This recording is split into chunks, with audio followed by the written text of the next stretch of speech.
Hey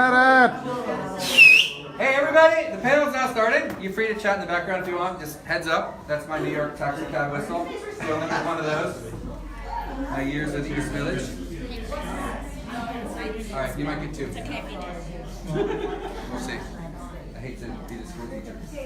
Yeah, but it'll help. Did it work? No, there we go, right? East Village, I can still get a taxi. Alright, so. He's got a ruler he got from a nun, y'all gonna get Watch hit out. with. Joe went to Catholic school, so he's well prepared for either taking the beatings or getting them. I'm not sure. So I'm Matt, and welcome to Pacific Coast Gallery. Yay! I'm going to ask very few questions and let these fine folks do most of the talking. They all have pretty amazing life experiences, so we'll do the panel for 30, 60 minutes, however long it goes. Then we'll have time for Q&A afterwards. So as you guys have questions, save them up, and at the end we'll go around. Following that, there's a movie, so we're doing a screening of Jazz v Punk Hermosa Beach, which is a documentary that aired initially at the Sunscreen Film Festival about a month ago, and we're screening it again tonight after the panel's over. Probably, if you guys all want, whoever's over here, I would say shift this way. Sorry. You guys can hear okay? Yeah. As Mike Watt said, everybody swing to the right. Yeah. There we go. Huh? Yeah. It's too close to elections to say that. Yeah, he was referring to Ronald Reagan, unfortunately, but anyway. We'll have the movie after that. That'll be 9:30 or 10. That's downstairs, so if you guys want to see the film, it will be in our lower garage. So when this ends about 10, you'll go down 2 flights of stairs. That'll be there. Cool. And then we also... The audience went wild when this movie was screening. They were yelling. It's a great movie to watch. Incredible. Super cool. It's about 30, 40 minutes long. It features a lot of these folks, actually, are in the movie, as well as many others. So, and then if you are interested in buying books, we have Spot's book here. We have Joe has written 3 books here. So those are all at the front table when you're way in or out. If you guys want to get a book, obviously all of Spot's photos, which is really why we're here, to celebrate all Spot's photos, are up on the wall. And if you're interested in buying any of them, you can also talk to fine young ladies, also known as my wife and daughters, at the front. So there you go. I think they're very fun. So, I thought we would start with, rather than me introducing you guys, everyone kind of giving just the quick version of kind of who you are and what you do, and kind of when and how you first got to the South Bay, and what you thought about it when you first arrived. My name is Randy Nauert, and I'm a 5th generation Californian. My dad grew up in the Surf Ridge Estates, which is now all those vacant lots where the airport took the property in Playa del Rey. And I surfed here right through concerts at the Biltmore Hotel before my band and the Beach Boys had record contracts.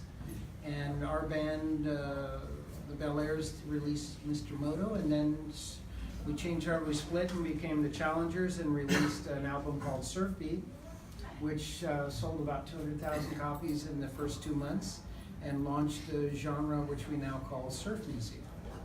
And that was 60 to 67. We made 28 albums under various names. I did the Wipeout album for the Safaris, and we had the Challengers, the Defenders, the Good Guys.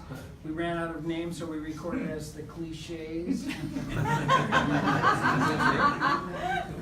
And had big hits in Japan with, like, The Man from U.N.C.L.E. was like #1 for 10 weeks. So then we, as the Cliches, so then our other label released the Challengers version of The Man from U.N.C.L.E., and it was in the top 10 for months too. Same guys, but a lot of us in the band went on to do other things, like one of our guitar players, Larry Carlton, you might know him. If you hear Joni Mitchell singing, "Help Me, I Think I'm Falling," he's the guitar player on that. With Steely Dan and Kid Charlemagne and that stuff. And a lot of us went in different music stuff. I went off to, we recorded at World Pacific Jazz Studios, and the owner of the label gave me the first Ravi Shankar album, and 5 years later, Ravi had invited me, and after I met him in '62, and 5 years later I showed up in Bombay, And I said, well, here I am. And he goes, well, you are, yeah, aren't you? But it happened to be at the same time that George Harrison was there, spending 6 weeks, and we took sitar lessons together and stayed friends. And when I came back from India, I went to work for MGM and United Artists at 20th Century Fox and did music publishing and scoring, and worked on a film called Zabriskie Point and Goodbye Mr. Chips and a bunch of other stuff, helped break James Taylor. And then I worked for Albert Grossman, running an office out here, which was Bob Dylan and Janis Joplin, the band, and Peter, Paul, and Mary, and Paul Butter, a lot of it. And I handled Bob Dylan's publishing for the Blonde on Blonde album, John Wesley Harding and the Basement Tape. In the process of that, gave Jimi Hendrix All Along the Watchtower. But all of it comes back down here to Hermosa and public school. Pier Avenue. And I was in the Hermosa Beach marching band. And our band and leader was Chico Hamilton, who was a regular at the Lighthouse here, and it did a lot of great records afterwards. But you know, you're playing at the Lighthouse for 35 people 6 nights a week, you know, in those days in the 50s, and you had to do something else. So Chico was the band coach. I'm all into the free music lessons in schools. I think that's a wonderful thing. And anyway, I still do that. I work with a German band called the Scorpions. I work with the Doobie Brothers and have a record label. And if you watch PBS, there's a series called Lost LA. And this is season 3, and episode 3, which aired last week for the first time, is called Beach Culture. And I'm in that one, and we worked on that. But it really focuses on what we are here. So it's online now. You can watch that, Beach Culture on Lost LA. Just Google that. Have some fun. I interviewed Bruce Brown and gave a lot of music to a lot of the great surf filmmakers. And Bruce Brown, who did Endless Summer and On Any Sunday, he did our first 2 album covers, and we stayed friends forever. And so anyway, it's enough of that, huh? Well, you went from Jimi Hendrix to the Beatles to the Endless Summer and everything in between, so. It's not bad. It's not bad. And the Hermosa Beach Marching Band. I would hate to have to follow that, but Spot, you get to follow that. Oh, thank you. Yeah, sorry about that. Talk about when you hung out with Jimi Hendrix. Yeah. These are his photos. Go Cubs! Well, I never hung out with Jimi Hendrix, but I did hang out and work with the 8-track recorder that recorded his first 2 albums down the street at Media Art when that was going on. That's cool. But other than that, I mean, I feel like I keep my mouth shut. Randy's got so many stories to tell, and you know, they're interesting. I guess about a month ago, I had started tracking down some of the mastering engineers, guys who produced, mastered a lot of the records that I did with SST, which JOE CARDUCCI will tell you about in a minute. And because you know, all of those records had to be put out on vinyl. So interviewed John Golden, who worked at K-Disc, and then let me see, Kevin Gray, who worked out in Burbank. He's another guy who helped save our asses on bad mastering and that. And then, you know, Randy drove out to Malibu. We had a talk for about 3 hours, and you know, he's got a lot more to say. But me, I was, you know, I grew up in LA and wanted to be a musician more than anything, and then somehow this photography thing kind of knocked me off of that direct path, and I took the other path, you know, kind of like a blocked artery or something says, oh, let's send the blood someplace else. And that wasn't working. This is like, you know, early mid-70s Hollywood, and whatever, you know, when the glam thing started coming in. I didn't fit into glam, you know. I liked you know, Link Ray and, well, a whole lot of things. Part of it was a lot of jazz, and surf music was a big thing for me when I was growing up. But I got out of Hollywood at one point when things just weren't going good, and ended up here in Hermosa, homeless. I had like just enough gas in the tank of my old Toyota. I drove over here and says, well, I'll go down and see what happens. I had $5 in my pocket, went out on the Strand, opened up the guitar case and played a little bit and made enough money to buy some tacos from Taco Bill's. Oh, yeah. And you know, met some people. Said, "Oh, well, come on, sit on. We'll let you sleep on our couch tonight." You know, I said, "Okay, well, this." Met some guys who were building a recording studio, and I said, "Well, can I take a look at your place?" Walked up the stairs one day, and I immediately knew what was there, and told them, "Well, let me help you build it, because I want to use it. I wanted to record my own music." And so they said, "Yeah," and I kind of became the early engineer. Swept a lot of floors, cleaned a lot of toilets up there, and you know, soldered a whole lot of wires, and you know, cut wood, drove nails, screws, whatever, and that's how that happened. And the first 8-track recorder they had was the one they got from Paramount that did what was the first? Are You Experienced and Access Bold as Love. And you're talking about Media Art Studios. Media Art, yeah, right down here at 111 Pier, up top, right there in the corner of Pier and Hermosa. It's above Rock Sushi today. Yeah, yeah. So that's kind of like how I started here in Hermosa, and then just, you know, a camera got stolen, and I got another one finally after Easy Reader, yes, Easy Reader, hired me to do music reviews, which is a whole other story. And then all of this stuff kind of happened out of all of that stuff. And I'm going to leave it at that. Great photos. Take it away, Joe. Which one? We don't know which are yours. Which ones are? Oh, well, all of the ones behind you there are mine. All the ones behind us here are mine. These are Matt's from the gallery. He has to leave these up. Dog pooping is mine. Yes. Everything else is mine. Basically. And this is your bartender out on the patio. And this is Sarah. Yes. So if you get poured a beer by Sarah Foley, there you have it. We got her in mid stride. You look great in red shorts. Back in 2011. Yeah. She'll like that. Yeah. And if you ask her what she is running from, she will tell you. Her mom. As far as the beach and surf music, I mean, I grew up surrounded by cornfields in Illinois. But in '65, I was wearing. What's your name? I was wearing. Joe. Yeah. Joe Joe Carducci. I was wearing surfer shirts until the nuns said, "Mr. Carducci, that's not a real collar." And then I had to wear collar shirts again. The skateboards had steel wheels.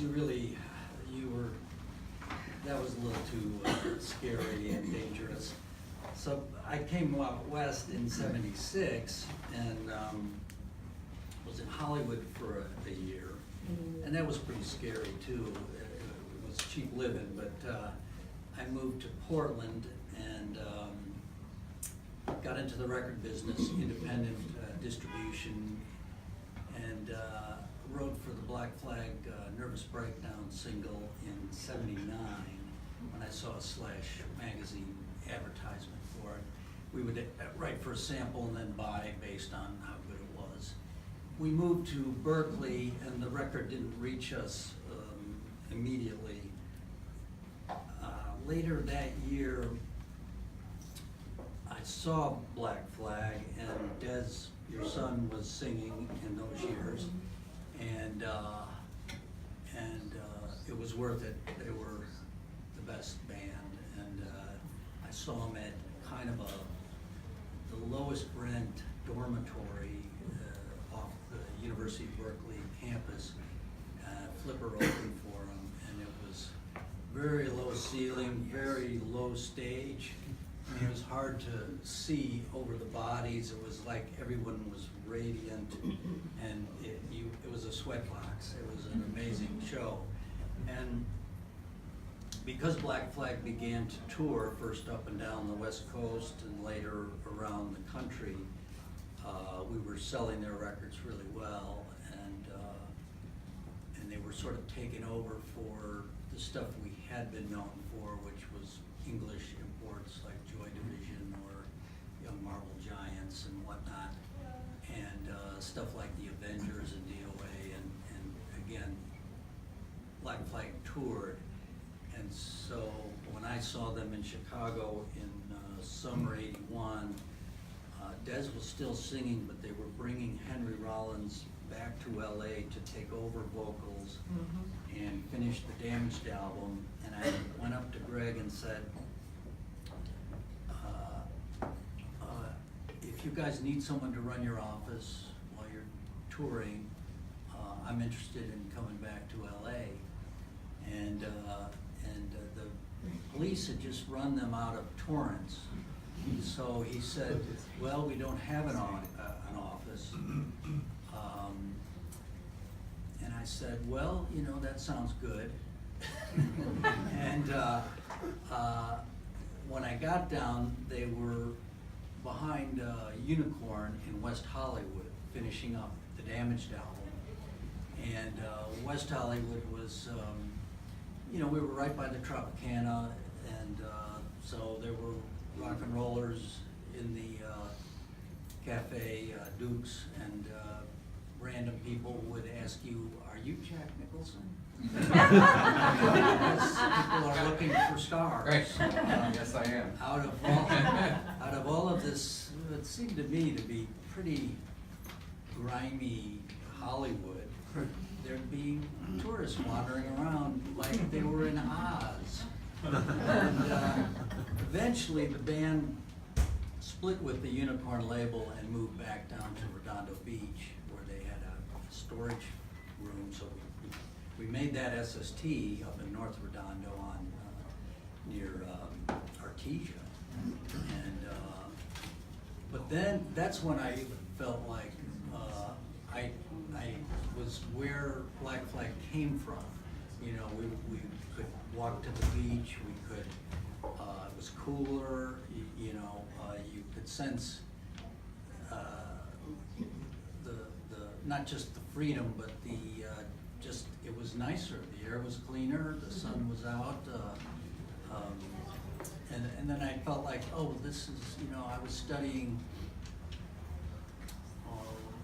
Los Angeles and comparing it to Chicago, which is really where I came from.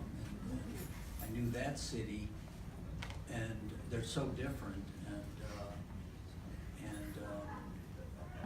And I'm still studying it. You know, I walked down the Strand to Redondo to see if Concerts by the Sea was still there. I guess it's not. I don't know, but and this is Des's mother. And we'll throw it to you now. Okay. My name is GLORIA CADENA. My husband was Ozzie CADENA. And we, one day, I come from the East Coast. He said, we're going to move. And I thought to the next town in New Jersey. I said, okay, I'm ready. He said, no, California. I said, what? And I don't know if I could live back east anymore. But, and then we came, and he said, no, I'm going to be booking the Lighthouse. And so I was always in the background, calling the musicians and looking them up and doing that, and made everybody think that he was doing it. Which was okay. And I'm still booking the Lighthouse 3 times a week. Thank you, Gloria.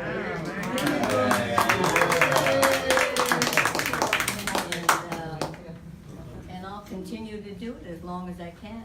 I'm looking at a 94-year-old lady.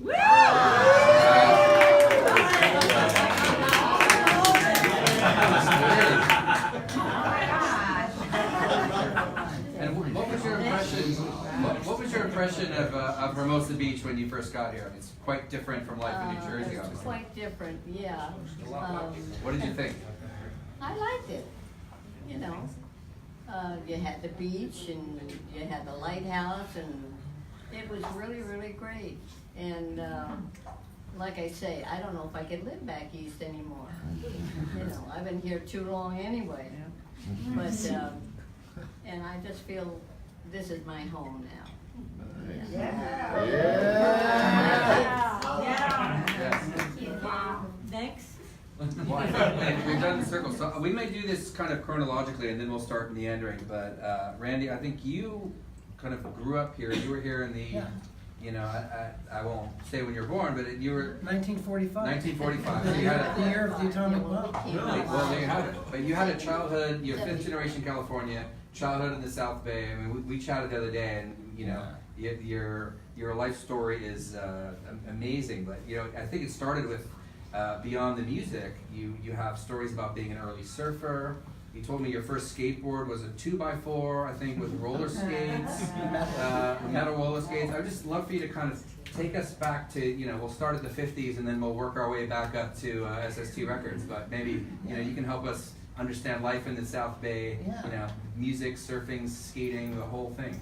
Well, my dad graduated from Manual Arts High School, which was, and then Grandpa moved out to the Surfridge Estates. And that's where Dad got into the 32 Olympics as a springboard diver. So we're always kind of a water family. His freshman roommate at UCLA was Lloyd Bridges. So on Facebook, I've been posting these pictures of Dad and Lloyd, and then Jeff and Bo are my sisters and my age. And so Dad used to do stunts on Hollywood movies because he was a good diver. And he would do the pirate fights, and he would fall off the mast without dying. And one of his mates was a lifeguard at the LA Athletic Club, and that was Duke Hanamoto. Wow. And Duke gave him the nickname because my dad really would fight with him. And because when I first met Duke, he said, "Oh, you're Tuffy Nauert's son." And then he started telling me stories. So I was very fortunate to watch all that happen and watch the aerospace industry develop and phone. Well, I started on one of those old kook boxes, a paddle board and the redwood and pine boards, and then all of a sudden the balsa boards came out, and they could use balsa wood with fiberglass. It was invented in England with resin for airplanes, and people out here adapted and made the first balsa boards. My first was a Hobie balsa, and then about 1959. Hobie came out with a foam board, and one of my friends got one, and I tried it, and it paddled easier, and it caught waves faster, and I thought, it's over. Anybody can have a plastic surfboard now. Before people had to like you to borrow their board, and they'd leave them on the beach all day long. And our band started playing for the Hermosa group of guys called the Palos Verdes Surfing Club. And they would pay us $300 to play for their dances, 3 45-minute sets, and that Surf Beat album is one set of dance tunes that they like to do dancing. So I kind of watched that foam board thing and all of that develop, and just the culture just spread. Like the Beach Boys really wanted to be the Four Preps, and they were local guys, but they were writing songs, and you just had to write about the stuff that was happening, even though they weren't really surfers. They wrote about the culture all around them. So we did a concert here when we were doing Surf Beat. We did vocals and instrumentals. So there were 3 vocals we were going to do on the album. One was the Monster Mash. You remember the Monster Mash? Sure. And I said, let me write some surf lyrics to that. So I wrote that. I was working on my surfboard in the garage one night when some hodads came by and we began to fight. So I hit them with my board and they were floored, and by the skate of my surfboard they were brutally gored. We did a mash. And the other one was Sweet Little 16 by Chuck Berry. And we performed that, and we did another song was called Sheila, Sweet Little Sheila, you know, I see it. So I wrote surf lyrics, and we tried them out at like November when we were playing the Biltmore, like 61, 60, something like that. And then we didn't do the vocals on the album, we just did all instrumentals. But then this is like November, and then in February, Brian got this idea, let's take that Sweet Little 16, and he wrote surf lyrics to it, and that became Surfing USA. So that's kind of, they're really rocking in Boston, Philadelphia, PA, all over La Jolla, Waimea Bay, Surfing USA, Sweet Little 16. So Was that your question? Yes, that was part of the question. And was every one of the challengers a surfer, and the Beach Boys were less surfers? I wasn't aware of that. Well, I definitely, the ocean was, growing up here, your parents would drop you off at the beach. I'd go out on a half-day boat off the Redondo Pier fishing, or Torrance Beach or something. The ocean was your babysitter, and your parents knew that you were safe, and at the end of the day, you could call your mom and she'd pick you up, and you were exhausted. What more can parents want? Right. Yeah. Well, I have 3 daughters who row, so that's my goal. Keep them fully exhausted all the time. And did you also visit? I mean, you spent a lot of time with the Lighthouse as a kid. What about the Insomniac? Oh yeah. Oh, but I should mention that there's a new thing for your iPhone, and it's a tour of Hermosa here. It's called Experience GPS Tours, and it's a great fun. You download from your app store Experience GPS Tours. And you have like a 70-minute, mile-and-a-half walk around Hermosa, and you have the Insomniac and the Lighthouse. Right. And the story that they liked for mine was, when I was too young, you had the Lighthouse, but I was too young to go in the front. So they had a Chinese cook. So you could enter the kitchen from the alley, and he had like 2 stools and a little counter. And for $1, you could get, fried rice or wonton soup. And there was a girl that I really liked that worked at Catalina Music, and so I took her there for a date, and you could hear these great jazz artists from the back, and you didn't have to be an adult, you didn't have to drink, you didn't have to do anything. It was just like, so that's in the Experience GPS Tours. Yeah. Yeah. So the Lighthouse, and then across the street, all of a sudden you had this whole City Lights, Lawrence Ferlinghetti, San Francisco beatnik culture move in called the Insomniac. And they'd have the first time I ever heard a steel band was coming out of the Insomniac, and you go, what is that sound? And that brought a whole other culture into Hermosa for us kids, and it was like free. You could stand outside and listen to it, It was just, Insomniac was great, the Biltmore was fun, and downstairs in the Biltmore swimming pool, there was a guy that owned Mel's Aqua Shop in Hollywood Riviera, and he was selling aqua lungs and teaching you how to scuba dive get certified in their Hilton swimming pool. Well, he went later and started looking for gold in the rivers and stuff, and then he moved to Florida looking for sunken treasure, and Mel Fisher found the largest treasure ship ever, the Atoche treasure, which was several $100 million worth of stuff.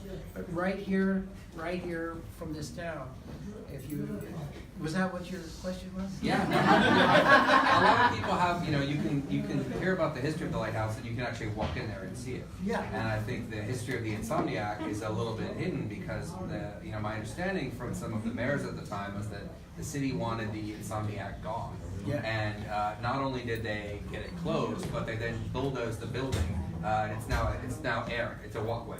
Right. So, and we've had people that we really want this out of here, so it's closed and all the walls are gone.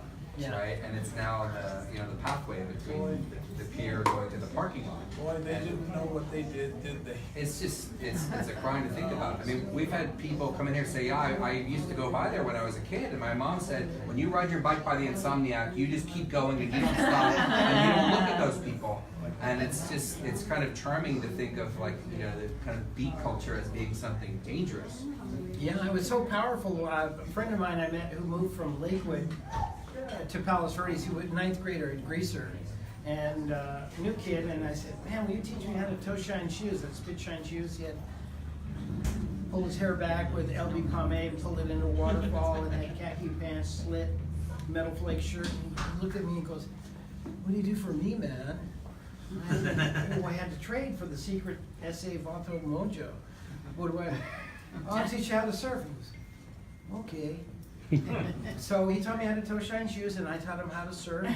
And then I wanted to get him his own surfboard, so I took him to Bing's shop on the Strand, and we did a big he was an artist. We did a pastel mural on Bing's wall and asked Bing for a deal, and Bing said no. So I marched him right up the street here to Pier Avenue to Greg Knoll's shop, and I hustled Greg. And I did a price list and got a board, and his name is Rick Griffin.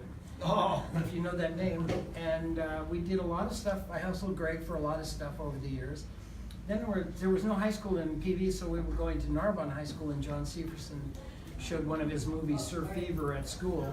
Any kid would pay 50 cents to get out of class and watch a surf movie, right?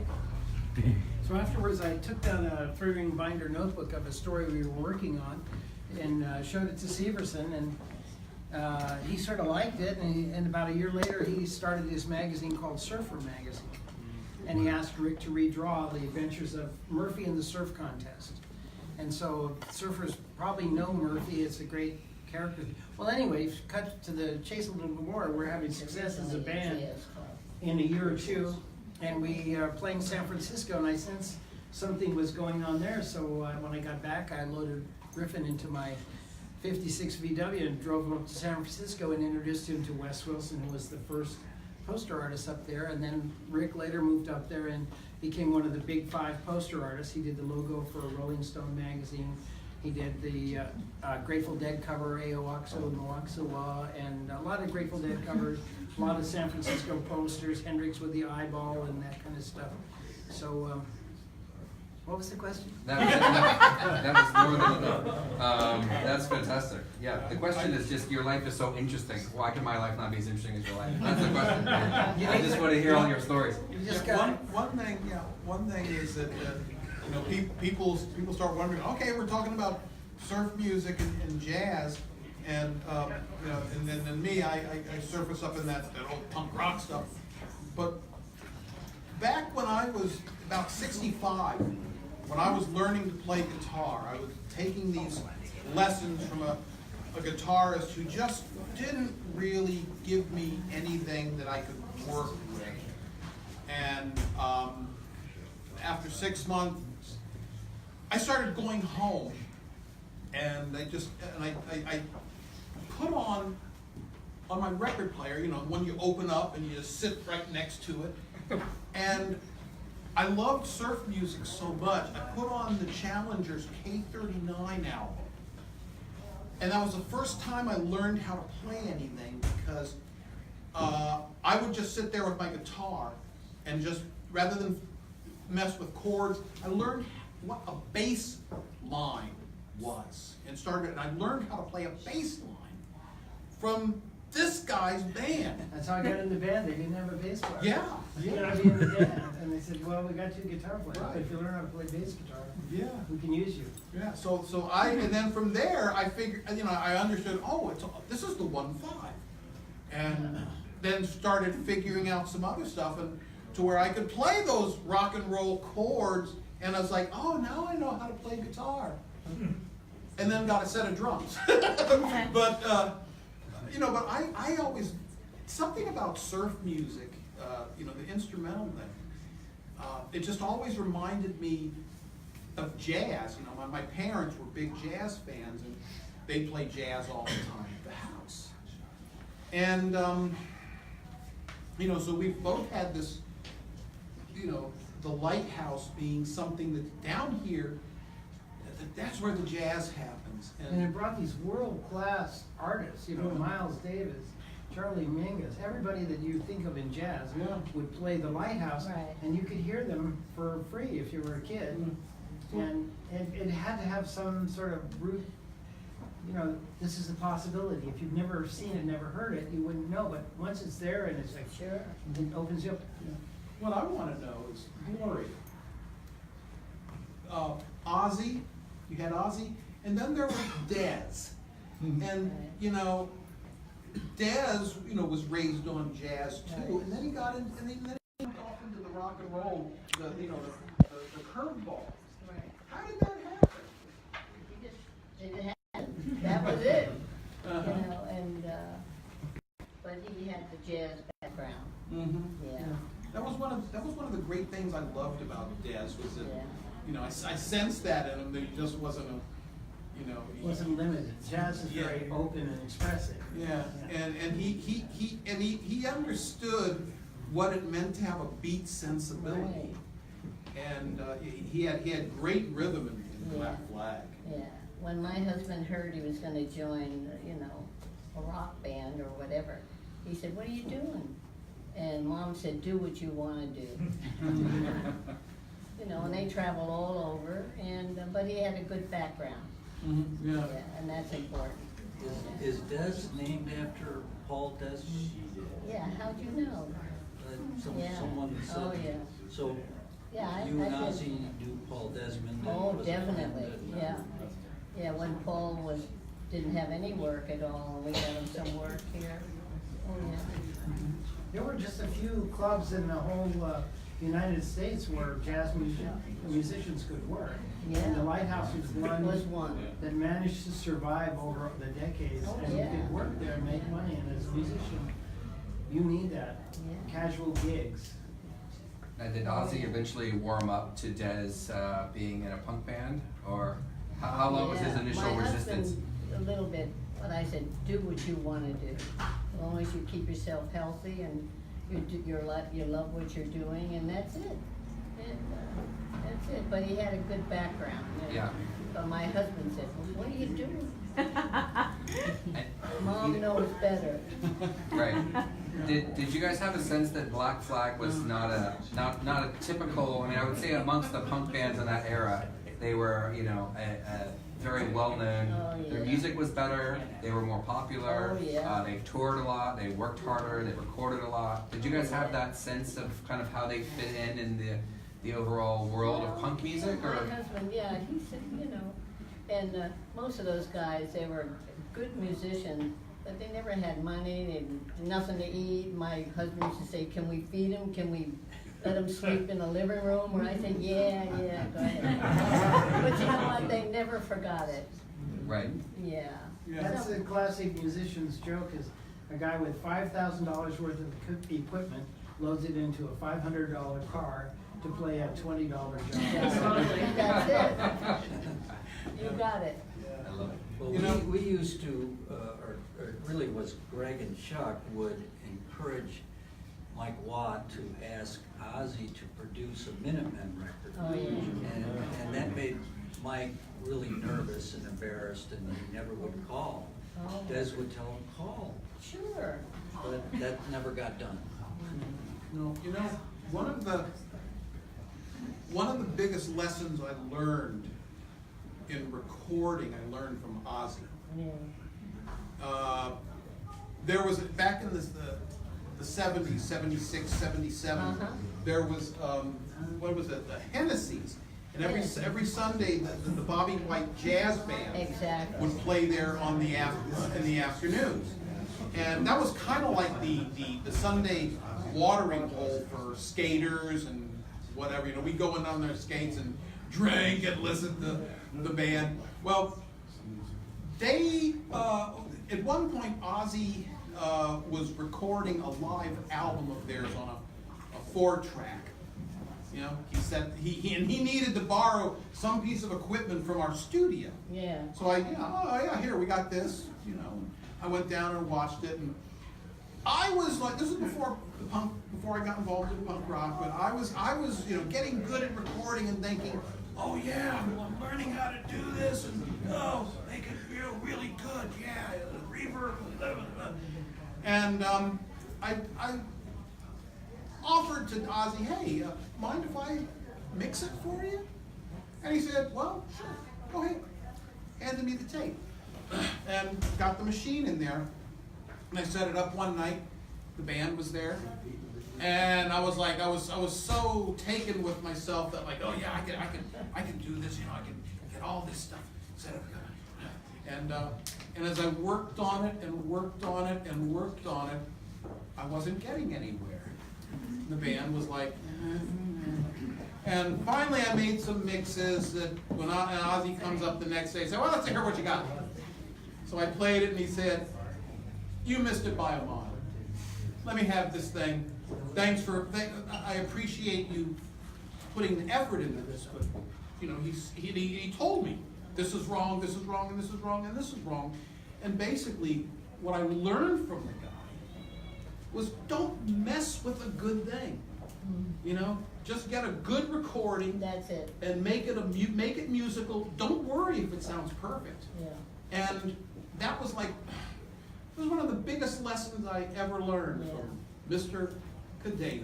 Yeah. He worked for Savoy, Blue Note, Prestige, Fantasy, and our own label, Choice Records. Yeah, and also recorded at Van Gelder's in Well, he was, the Van studio. Gelder Studios was the greatest, you know.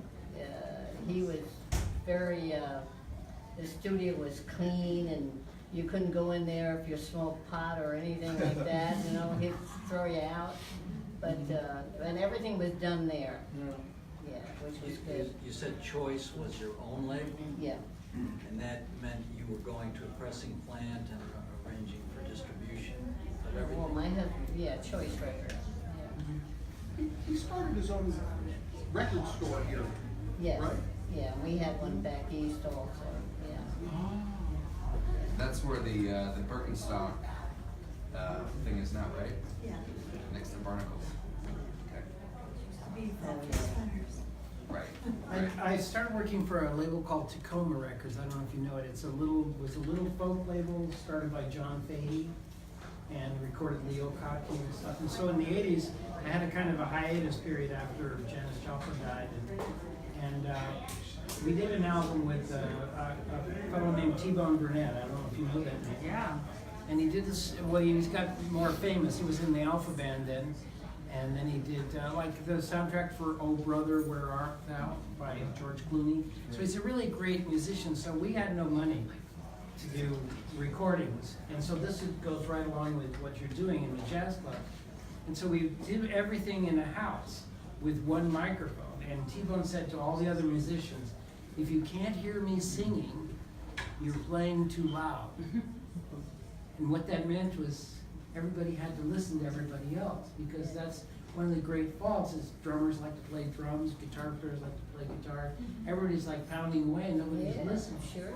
But what T-Bone did, it's sort of the essence of, and what jazz is all those, they call it play music, because they're playing with each other. You'll play a guitar solo and then you'll play a drum solo, or you'll play a bass solo, and someone will else play a horn solo. And you listen, and every time you play it, it's different. So you're reacting off the other person's version.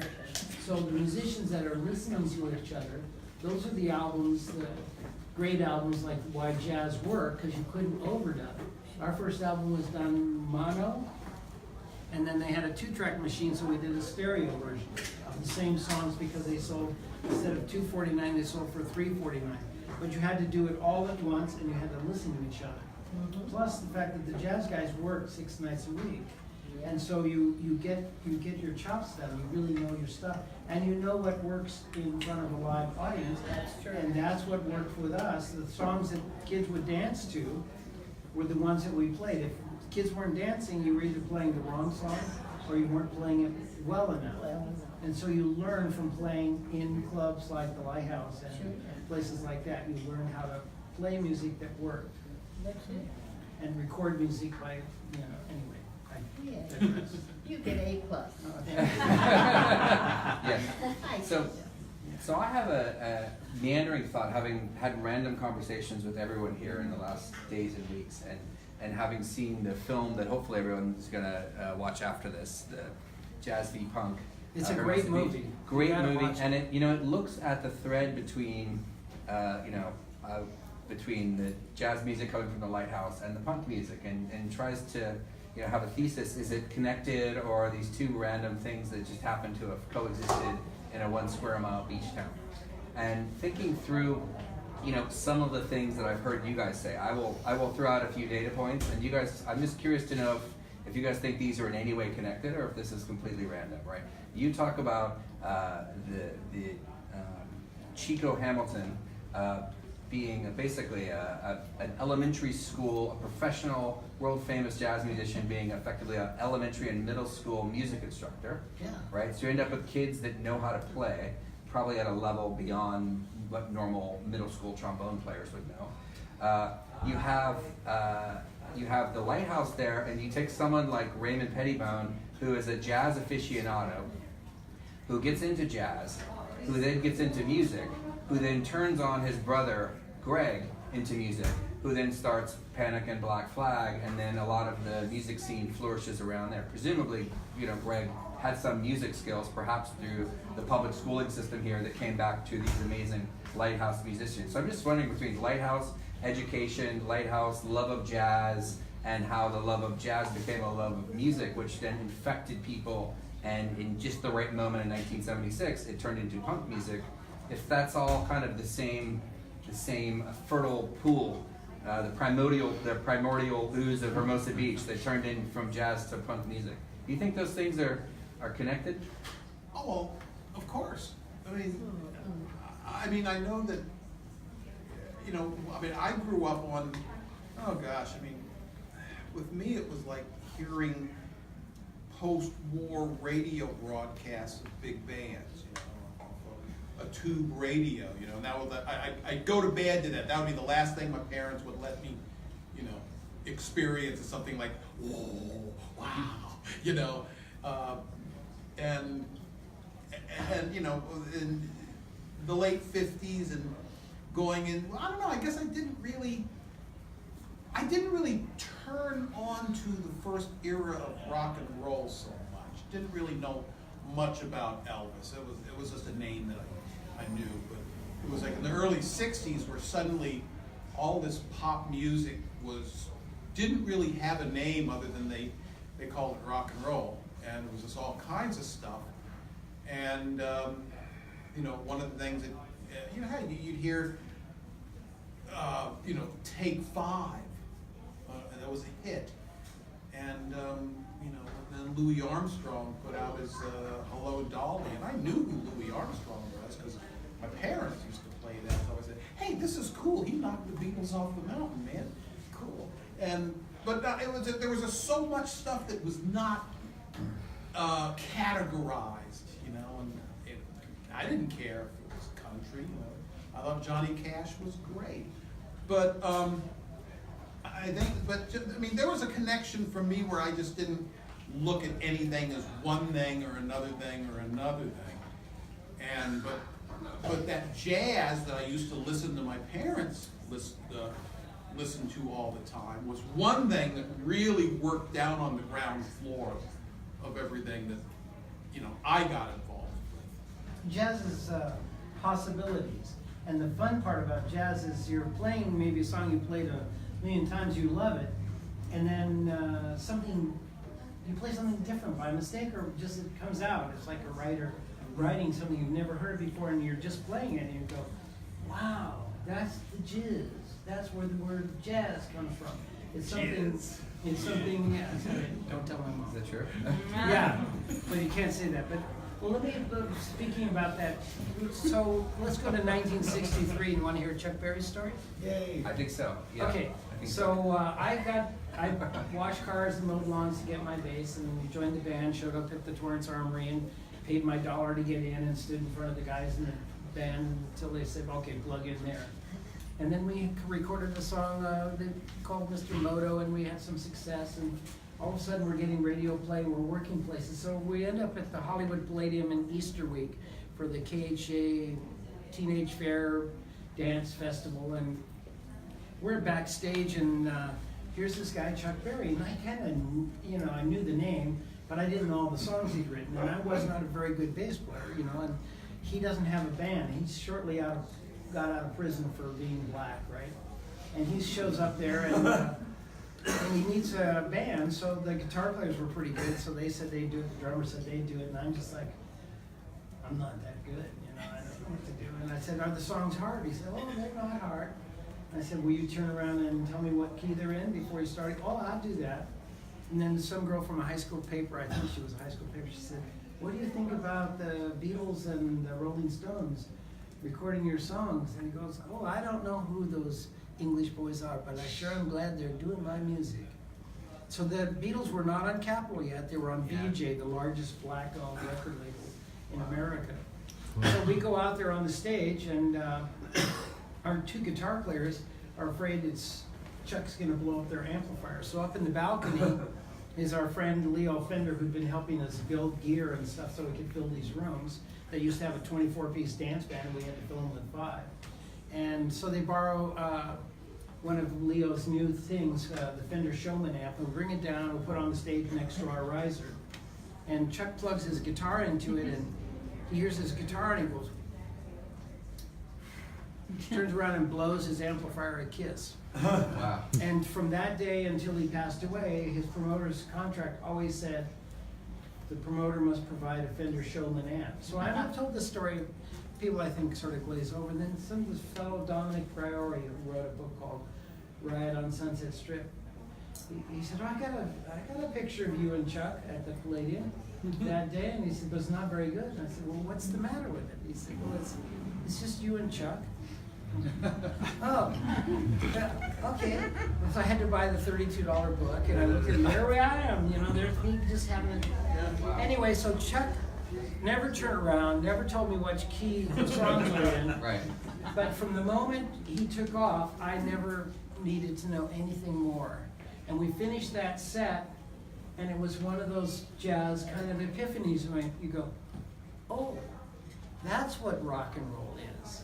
You just have those moments where another musician, which is what could happen at the Lighthouse, putting these people together, and all of a sudden, they lift you up. It's like they lift you up. Anyway, I put some of those pictures on Facebook. I found the photographer who had died 10 years before. He did KRLA Beat Magazine and Teen Beat Magazine, and had found his estate, and we found the negatives, and we restored some of those photos, so I put some of those on Facebook and stuff. And what a blast to see me as like a 16-year-old playing behind Chuck Berry, and the look on Chuck Berry's face is like he's never heard it. Can you imagine all those hit records, you know, Roll Over Beethoven, Good Golly, you know, all those songs that he wrote, and never hearing his guitar sound the way he wanted it to sound until that moment here at the Hollywood Palladium. That was back in the days when an old Fender went up to 12. I don't know if you're Facebook, if you are kind of a public figure or if you accept friends from everyone, but you have the most interesting content as a steady stream on your Facebook page of anyone, because it covers the kind of breadth of this. Yes, had time to write it down. I mean, it's amazing. When you're experiencing it and doing it, it's not to say that I've stopped doing it, because there's like that PBS thing, and I worked on Neil Young's Earth album and stuff like that. So I'm still doing it, but there's actually time to settle in, and I better write this down, otherwise it's just all gone. And then finding the photos and finding people that say, well, I've got this photo, and somebody sends you an album cover from Japan that you've never seen before. And you go, wow, how cool is that?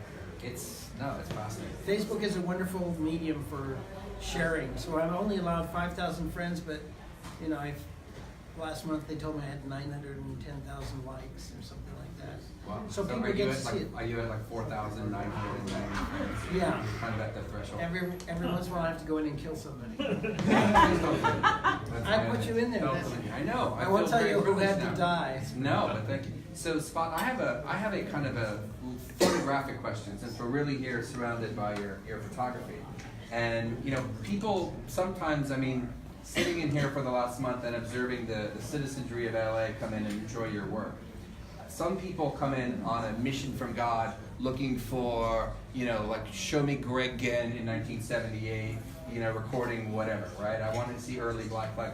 A lot of people come in and they love the roller skating, 70s culture, and, you know, people often don't think of those things as kind of two things. I kind of see, you know, Three's Company over here and, you know, the Minutemen over here, and the two are not naturally connected, and yet in your existence, they were very naturally and very fluidly connected.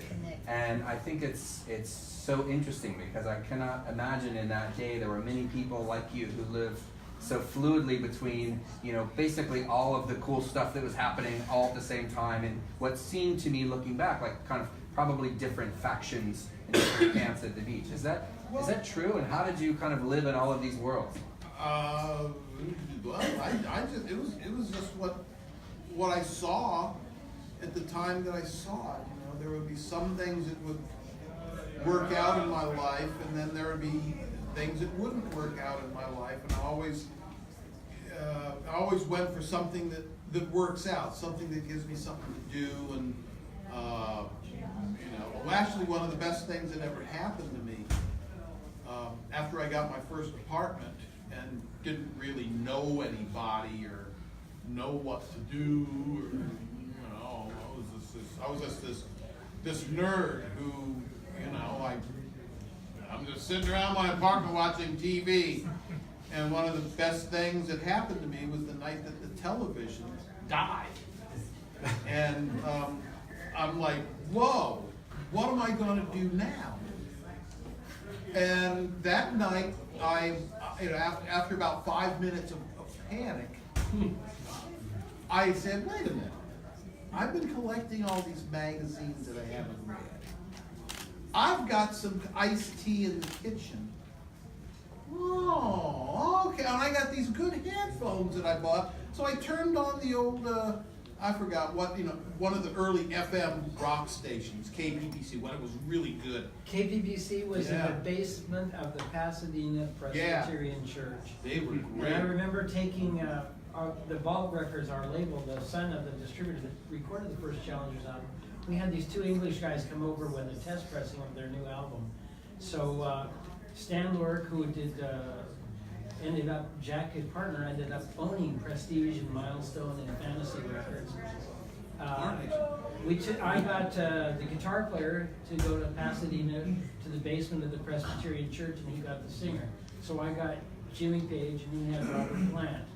So that's just that kind of a thing. You just never know. I like their album. Yeah, That was the first FM progressive station that would play album cuts. And everything was so wide open then. They weren't playing the hits. They were playing all the album cuts. Great DJs, Don Hall. Yeah.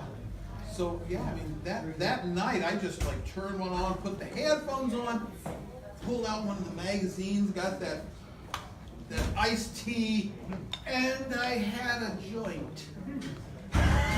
And I smoked it and was listening and was like, this is fucking cool. And then I started going out and meeting people face to face at bars. Maybe not the best thing, but it was better than sitting around the house by myself, But no, just I opened up to anything and everything and realized that I can just let anything in that I want and keep anything out that I don't want, just walk away from it. And, there was such good music happening at that time. And my first skateboard was one of those, metal roller skate things pounded onto a 1x4. Mine was a little cheaper than yours, a 1x4. And, so I was familiar with that, but when I got down to, after the music scene in Hollywood where I was, didn't work out for me. I had to go somewhere and ended up in Hermosa Beach. And at some point in there, with the next camera I got there was all these roller skates. And look at all these great photos. Yeah. So captured in time. So I just said, well, this is what's happening. I'm going to take pictures of this. And some of these skaters are here tonight. Yeah. Some of the girls in the photos are Yes. And some of the guys we've had in, I don't know if Gene is here or not, but some of the, we've had the pleasure of having them come in the gallery the last month. And, Yes, I was. She was one of the roller skates, and so Ah. were you, Nice. right? Yeah. Naomi and Sue Hall And Julie's outside. and Julie Lavin is outside somewhere, and I haven't seen these ladies in so long, and I'm So buy the print and they'll sign it for happy. you. So which ones are they? There's No. Naomi and the. You want pics? Oh, You're not in I don't it, think but Naomi's are you in in? any of these photos, but Julie is in Number 3 right She's one right of there. the ones right there in the radio station. there. the second girl. Oh. At K-Rock with Rodney Oh. being in So Yeah. which one are you next to Rodney? Are you? Oh, sorry. The one with the furry legs. These were actually leopard skin roller skates, but you can't tell in this photo. Here. It's like right out of the Deuce. I can see you. Spot also wrote an article on me and took photos of me. I was on the cover of the Easy Reader back in the early 70s too. My understanding of this photo, tell me if this is correct, is that there was a guy that worked at Surf Hut who used to, after work, hang out with Rodney, and you guys basically Oh, said, yeah, yeah. let's go crash the studio while he's on Yeah, air. yeah. Everyone, bikinis, roller skates, Yeah. don't change We clothes. We're literally- going Yeah. to K-Rock, Yeah. and we're gonna just Yeah. like bomb Rodney on air. Is that He true? Yeah. He didn't expect us. We just loaded up and he was, yeah. He seems Full pleased. Rodney for yeah. Yeah. Did we go there like all in Ray's car? Yeah, we Yeah. loaded up in like Carmen Diaz and different cars. And then the following week, K-Rock came down and they had a beauty contest called something girls. Pacific Coast roller skate. Yeah. No, they had Pacific a roller skate competition. Yeah. or So something? there was a whole how everything manifested from one moment to the next happened so suddenly down here in Hermosa Beach. Yeah. I didn't want the beauty thing to happen. I thought, that's Yeah. too cheesy. Let's just skate and compete. Yeah. But those guys knew they had to get people in, and I They look knew back it's at all, it yeah. now. It was the right thing. Yeah. It was. Why not? It's it normal, worked. it's healthy. Yeah. Guys like girls. Yeah. Yeah. Girls like guys. And we didn't take these ladies for granted in any way, shape, or form. And they were out there skating. And, oh man, we were all skating vertical. Right. In bathing suits with like maybe just knee pads on, And doing ramps. slalom. And Yeah. slalom with no pads. Yeah. So why Yeah. It was just bikini. That was You're it. still doing roller derby, I right? play still. And I I still still skate on skate. the Strand. I was on the Strand today. I was skating. Oh gosh. I just live 2 blocks down the street. Oh. I drove 3 hours to come down here to see Spot again. Yeah. Wow. But you're doing roller derby. I play derby. My name is Firecracker. And so, yes. That's awesome. I skate on the mountain paths because I don't have the Strand any longer. So I skate. So you're going downhill. Oh, I skate on them. I used to skate down Pier Avenue. yeah. No gear. Yeah. These were my brakes. Yeah. Right. That's awesome. We all hurt ourselves plenty of times. Plenty of times. So why don't we open up to kind of Q&A now? I think you had a question, and we'll just if you guys have a question, just raise your hand, and we'll. Were you? No, you have a question. I saw the got a hand. question. Well, Yes. we were talking about music. You were talking about some music at the Palladium. Well, there's some pictures of some musical performances here in the South Bay, including the big picture over there with Black Flag playing at Pollywog Park, right? Spot, can you talk a little bit about that? Because maybe the contrast of the time there, right? That it's kind of an epic South Bay musical gig. Yes. It changed my life too. It seems like every few years something comes along, changes my life. And within that, even in the middle, something changes my life. Like meeting Ozzie Cadena changed my life. Meeting GLORIA this time has changed my life. Seeing these gals again has changed my life one more time. But you were asking about the Pollywog Park thing. Well, I had known, had gotten to be friends with those guys, and I was still skating and taking photos, and they told me about the Pollywog Park gig, and they said, you want to come? And I said, sure, I'll come. And I don't remember if I went in my car or went with one of them, but when I got down there, I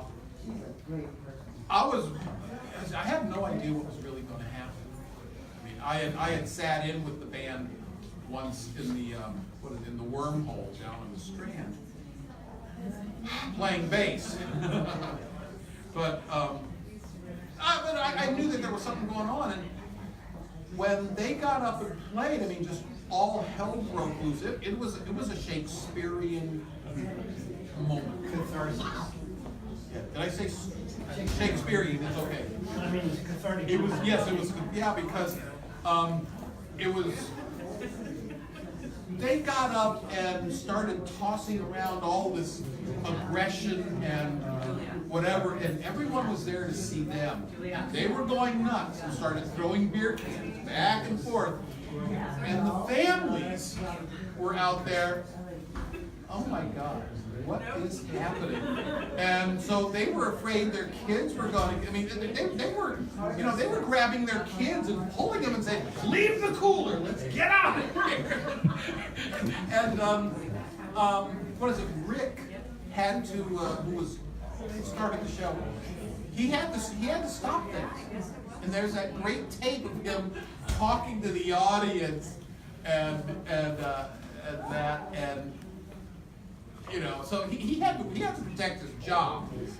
But a few days later, I was talking to him at the Easy Reader, and he said, I was doing the best to not laugh about this whole thing. It was hilarious. I mean, Shakespearean is the only way I can do it.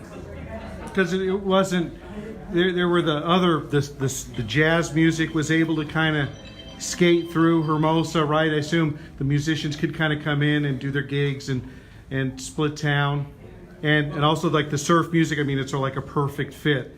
But like, right, the punk rock kind of went against the grain, right? Black Flag were effectively, right, run out of town, then they moved to Torrance, run out of town in Torrance, et cetera, et cetera. It was not the same. I think that Sunday everyone was expecting it to be just someone playing hard rock, more like a band like Free or maybe Deep Purple or something, hard rock, Steppenwolf, whatever. Didn't Des say that they booked it as a Grateful Dead cover band? Something like that. Fleetwood Mac. Fleetwood Mac cover band. Fleetwood Mac cover band, thank you. But it didn't jive at that time. Now you come back a couple decades later, and there's like a mural. There's a 20-foot high mural. Yeah, and there's the other art pieces with commemorating the time. Yeah. But how was it really like that back then, or there's a little difference? Yeah. Well, murals are murals and that, and I mean, the photos here are what it was. So I'm just going to say, if you have questions about that, ask me about that. But Right. And then when the police were involved in that, there's the great photo over here where all the skaters are just hanging out with the cops. Oh yeah. Well, right there. There were some really cool cops in Hermosa back then, and there was one or two of them that saved me from getting hauled off to jail for various things that people said. This guy is a criminal. And one of the cops came, hey, that's Scott. You know this guy? And they let me go. So, yeah, I mean, but...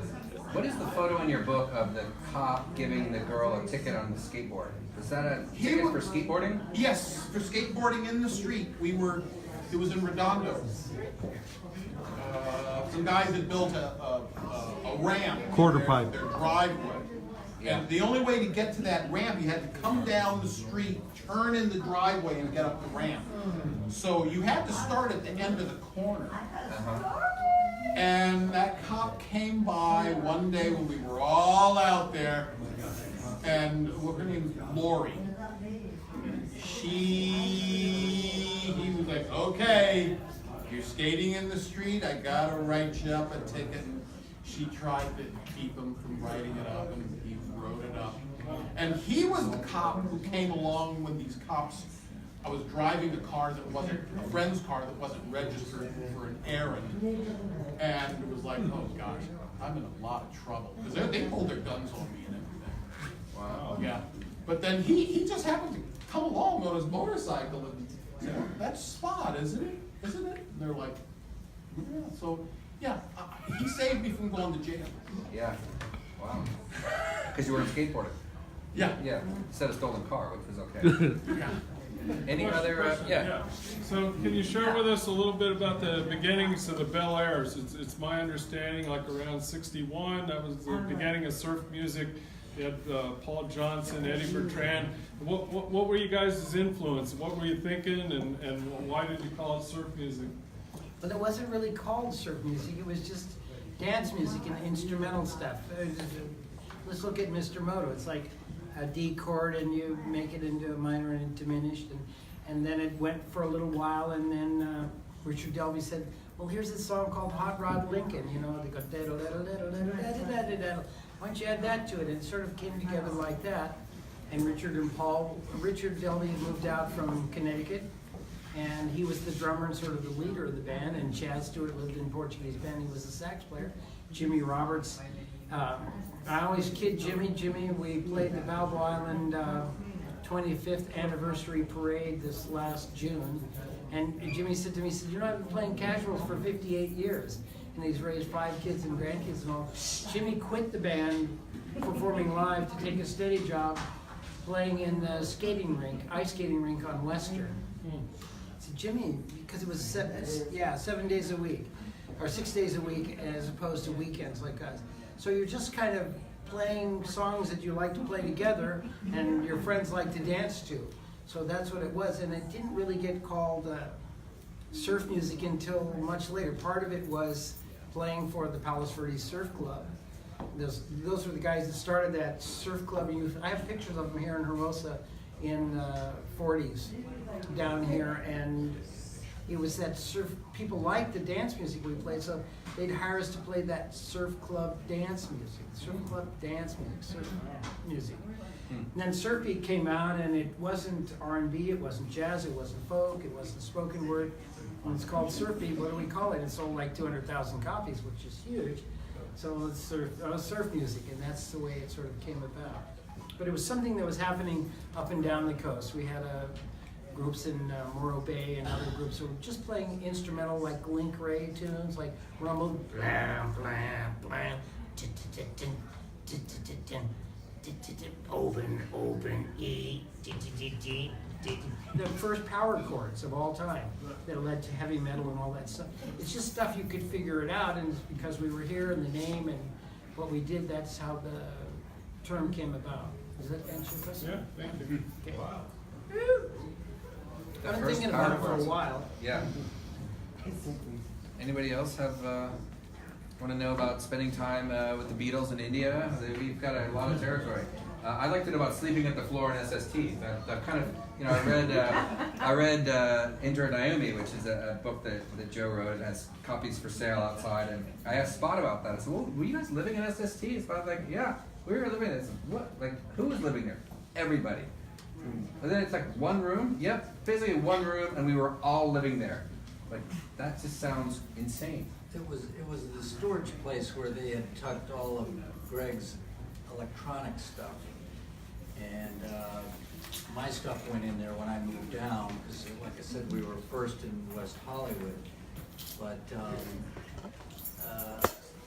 you tried to stay in Hollywood, and when you came back down, I figured you took that as a defeat, but it was great to have you in the office, because it made things much quicker to get something mastered or dubbed or mixed. And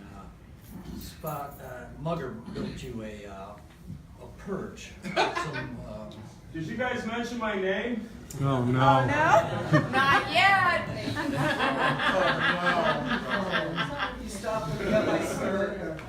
So anyway, Mugger built a thing that put Scott's bed up off the floor above the couch where Greg slept.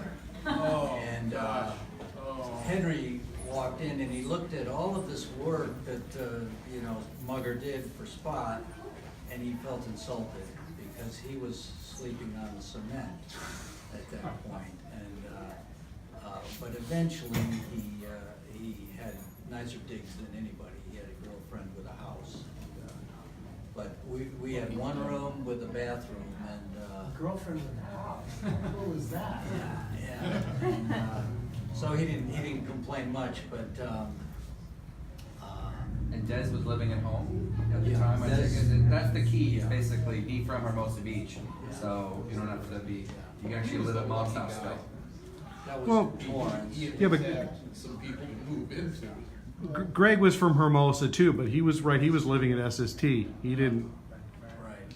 Well, we were very broke at that time, so we often walked down to the Gins on 21st Street, I think it was, in Hermosa, and made a sandwich at the end of the day when it was, when we couldn't afford Mexican food or whatever was around the neighborhood out there. Rod's Chore Regis would bring in the grilled cheese sandwich. Mr. Ginn was very generous. He didn't make very good spaghetti, but his heart was in the right place. I was going to mention the Fleetwood, which was in Redondo Beach, and was kind of a place where the early punk rock Next to gigs Sweetwater. sort of fought it out with the old hard rock culture that was around here, and it was out of business by the time I got down here. But Patti Smith played there, so they had some touring bands. But also, I know that the St. Vitus guys who went to Narbonne High and were on SST doing a kind of psychedelic early stoner rock is what people call it now. But they saw the Germs at Fleetwood, and you know, there were a lot of fights, I think, because the Germs were not part of the hard rock world of, you know, the beach guys, you know, that in, say, that mid-70s period when things were kind of dicey. Right. And Spot, the photos you have of Darby, were those at the Fleetwood, or what show was that? Those are at the Fleetwood. I don't know where they are, but if you guys want to check them out later. There's Darby sitting on the stage. There's one there, and we have a few other ones online. It's, I just think it's incredible to think these are, you know, original photos from that era that you can peer at. Usually you see this on Facebook at some point, or, you know, copies of copies of copies of copies. So it's been a real pleasure for me as a fan, Spot, to get to kind of live amongst your work for a month and just live amongst these originals. Some of these shots are, you know, just shocking. Like there's Des and Greg and Robo. Oh, there, yeah. I mean, you know, how cool does Des look? I know.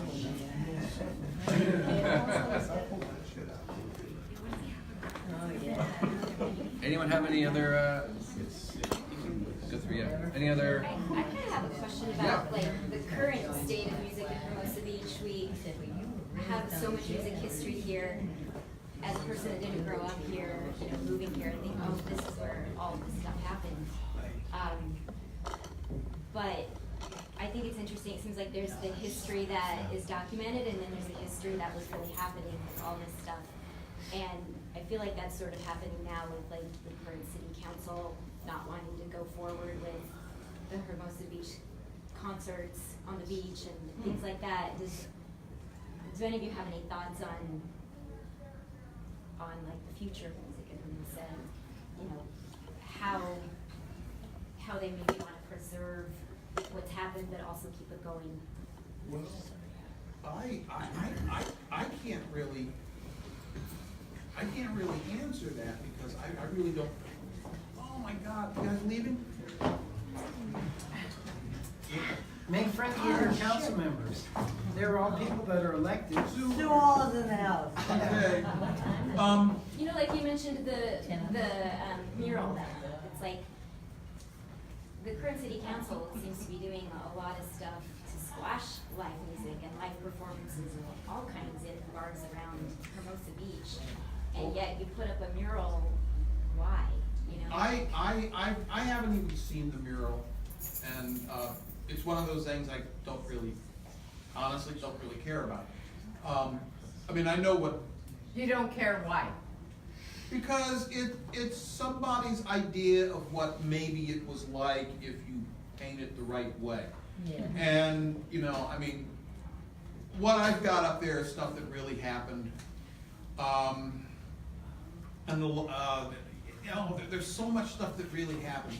There was the Lighthouse and the Hey, when we were here back then, no one liked us. Yeah. So you're gonna have a bunch of people that said, "Get the fuck out of here," right? So you're gonna, you know, it's like we lived in the church over there, and no one liked us. But right?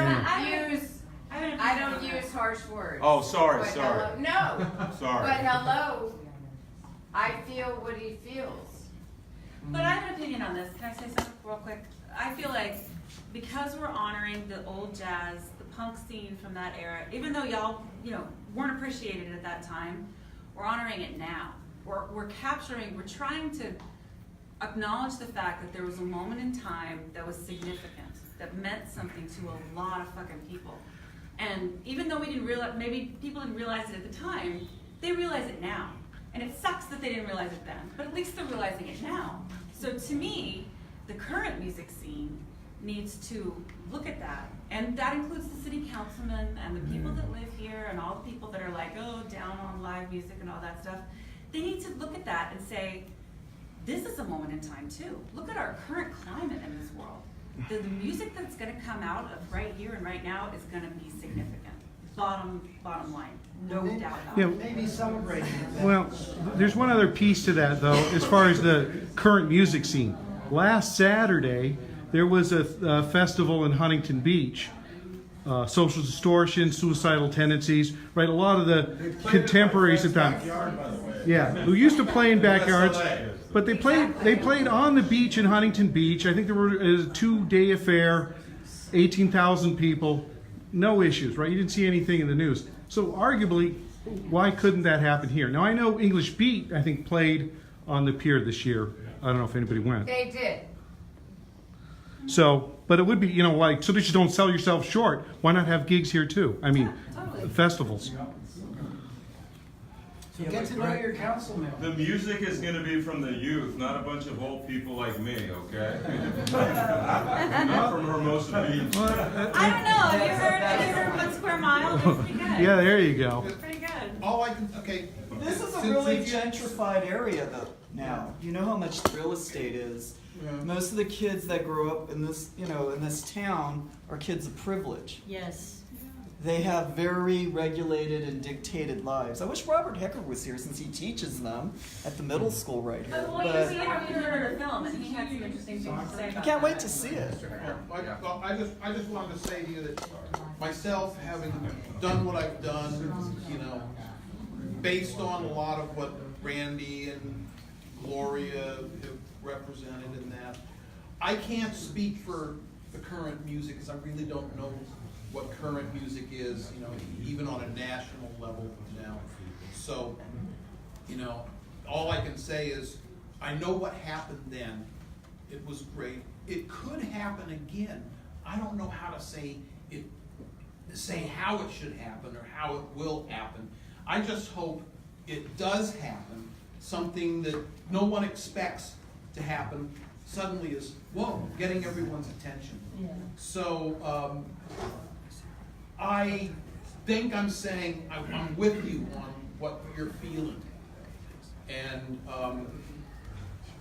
I just can't say, I just don't know the right thing to say, other than, I guess it was kind of like what Mike Watt said, start your own band, that idea still, whether it's a band or just a good way to sample stuff and put it out again, do it, just do it. And the more you can encourage people to do something that maybe they hadn't thought about, or someone said, oh, that's just not cool, that's where it's at. I'm sure it's happening, because that's the way it worked with us. You come home from school, you just sit down and you pound it out on your thing. You're just doing this and you're doing that. And then you finally use up all that energy. That's that period of your growing up where the hormones are just going and you need a release. And you take it out and you just can't really stop it. And sometimes it appeals to a lot of people, and sometimes it's just you, sometimes it's your friends, but it'll find its way out. So what's going on now, you just can't really see it until it's sort of somebody acknowledges it or something happens. So it's going on, because there's just no doubt about it. Just like when punk came on, I'm a little bit older, so I'm going, yeah, I remember needing that kind of catharsis. I needed that. Yeah, you need to get it out. So it's going on, and it's just younger kids and stuff. Well, I think the other part of the punk ethos was doing things yourself, right? It was existing outside of the normal structure. Well, we don't need the structure. We will do it ourselves. We will play our own music. We will record our own music. We will find a way to distribute our own music. And now because of the internet, that's never been easier. But look at everyone here on the stage has the punk ethos to this day. Spot wants to do a new book. I want to publish my own book. Joe wants to write books, he publishes his own book. You know, I want to open an art gallery, open an art gallery. You want to put a bunch of photos in the wall, do it, right? There's a really strong DIY ethos that I think existed in punk music in the 70s. I think it persists today, and it's, you know, because of the internet now, it's much easier to do stuff yourself than ever before. So I think there's still a strong undercurrent of that, you know, that I observe in the town. Yeah, and one thing that I've gotten into, and I may have already talked about this, I don't remember, but a few months ago, I interviewed John Golden, one of the last existing mastering engineers out in Ventura. He's still doing it. And you know, it's a real niche industry now, but there's still a few guys doing it. And we talked for 5 hours about the state of, you know, how did all this stuff start off? You know, cutting stampers for records and creating vinyl and all that stuff. And I thought we were only going to talk on how. No, we talked 5 hours because he mastered a lot of the SST records that I did, and did one with another guy, Kevin Gray, who also, I mean, these guys are so full of information.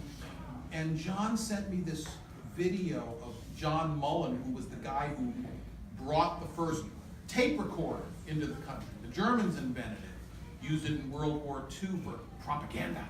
And he got it, and Bing Crosby said, "Oh, I'm in radio. I know what this can do for me. Here's some money, John. Make this happen." You know, Bing Crosby was very influential in making tape recording happen in the country that most of the music we're talking about right now is based on. I've got these interviews, I've got this thing, and I'm real interested in doing some kind of presentation somehow to people who are, they're growing up in the digital world, and you don't know much about analog. That's valuable information, and it's so cool. I don't know which way I'm going to go with it, but I want to start turning people on. Here's the information. Check this out. Take it and run with it, you know? So that's one thing I really want to do. And you know, hopefully you'll be there maybe to see some of it and experience some of it, and you know, bring your friends, and yeah. So we're gonna do the movie at 9:30. It's around 9-ish now, right? Time for probably one more question or so, if anyone has one. I have one, but it's drug related. Go ahead. This is California, and yes.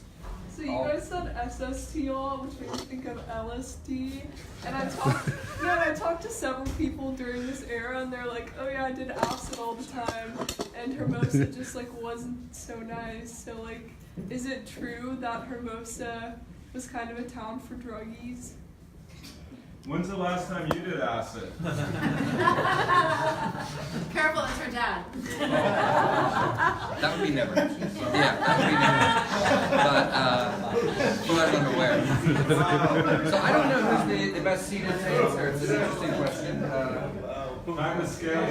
I'm from Long Beach, so you know. I'm not sure. I would guess that Hermosa is perhaps no different than any other town in that regard. I don't know, Spot. Your tome about this, you talk about it being I think the underdog town. I'm just curious if you know if was Hermosa any different than anywhere else in that era, or was that just the era? I'd probably say not really. That was for those on drugs. Too much different. Not really too much different, you know. I mean, I'm not gonna, you know, I was never a druggie, but I'm not gonna say that I never did drugs. You know, I smoked pot. I even sold the stuff. Did you inhale? Oh, yeah. Well, yeah, you gotta inhale. Come on. Bill Clinton didn't inhale. I've never done any needles or anything like that, but I have done LSD, and the LSD I've done was in Hermosa. Well, there you go. Sold. Yeah, I was. There would be some nights when I would go out and skate on acid, and I had to run a whole recording session on it one night that I didn't think I had to run. That was exciting. Do you remember what band that was or what album that was? No, it was some. No, this was a media art. I forget. Like I had a hit of acid. I took it, and then about half an hour after I took it, I remembered. Oh no, I got to run a session tonight. I totally forgot about that. So you want an insomniac story about LSD? Yeah, I would love one. So I remember a friend of mine that I grew up with, George Lacey. His mom was Adele Davis.